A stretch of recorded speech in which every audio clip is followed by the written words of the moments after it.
সুপ্রভাত বন্ধুগণ, আপনাদের সবাইকে জানাই প্রভু যীশু খ্রিস্টের নামে শুভেচ্ছা ও শুভকামনা। আসুন দেখি ঈশ্বর তার পবিত্র শাস্ত্র বাইবেল থেকে আজ প্রাতকাল আমাদের কি বলতে চান। আজের প্রাতকালীন অধ্যয়নের জন্য আমরা বের করব গীত সংহিতা তার 34 অধ্যায় তার 18 পদ আমরা পাঠ করব। এখানে লেখা আছে, সদাপ্রভু ভগ্নচিত্তদের নিকটবর্তী, তিনি চূর্ণমনাদের পরিত্রাণ করেন। ঈশ্বর তার এই সুন্দর বাক্যে আমাদের সকলকে আশীর্বাদ যুক্ত করেন।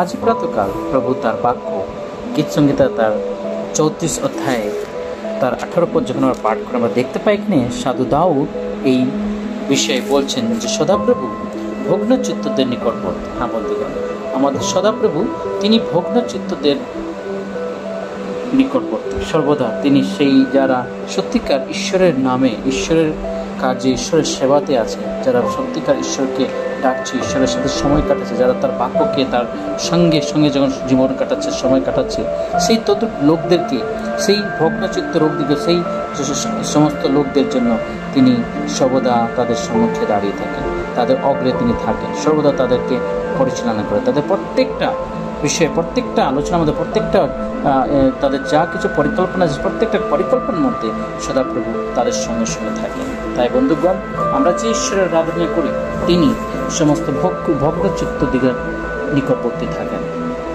শুধু সেটা নয়, তিনি চূর্ণমনাদের পরিত্রাণও করেন। হালেলুয়া।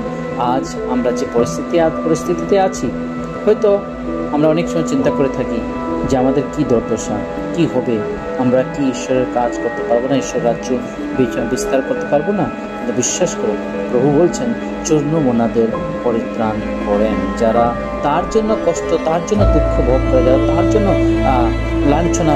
লাঞ্ছনা এবং যা কিছু তাদের সমস্ত নাম সকল খারাপ করে থাকে, প্রভুর নামে প্রভু তাদেরকে পরিত্রাণ দিতে যাচ্ছেন, তাদেরকে তিনি নতুন জীবন দিতে যাচ্ছেন, তাদেরকে সেই স্বর্গরাজ্য দিতে যাচ্ছেন। লেখা আছে, ধার্মিকের বিপদ অনেক, কিন্তু সে সকল হইতে সদাপ্রভু তাহাকে উদ্ধার করেন।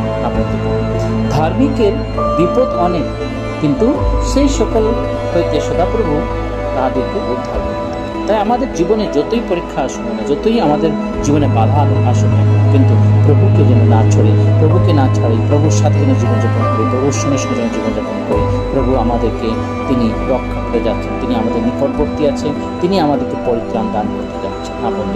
আসুন আমরা এই বিশ্বাসে প্রভুর কাছে আমাদের জীবনকে সমর্পণ করি, আমাদের মণ্ডলীকে প্রভুর কাছে সমর্পণ করি, আমাদের প্রতিবাসীকে প্রভুর কাছে সমর্পণ করি। তিনি সকলকে তিনি নিজ হস্তে তুলে ধরতে যাচ্ছেন। আসল প্রার্থনা করি, পবিত্র বাহিনী সদাপ্রভু তোমার ধন্যবাদ আজকে সুন্দর প্রার্থনাকালের জন্য। এই প্রার্থনাকে নিয়ে সারা দিন তোমাদের সঙ্গে সঙ্গে থাকবো, সমস্ত অমঙ্গল দেবতা রক্ষা করো, তোমার পবিত্র আত্মা তুমি পরিচালনা করো, আমাদের সাহায্য প্রয়োজনে দিন প্রভু আশিসময় যেন আমাদের জীবনে হয়, তোমার এই সেবাতে, তোমার কাজে আমাদের জীবনকে লাগাইতে পারে।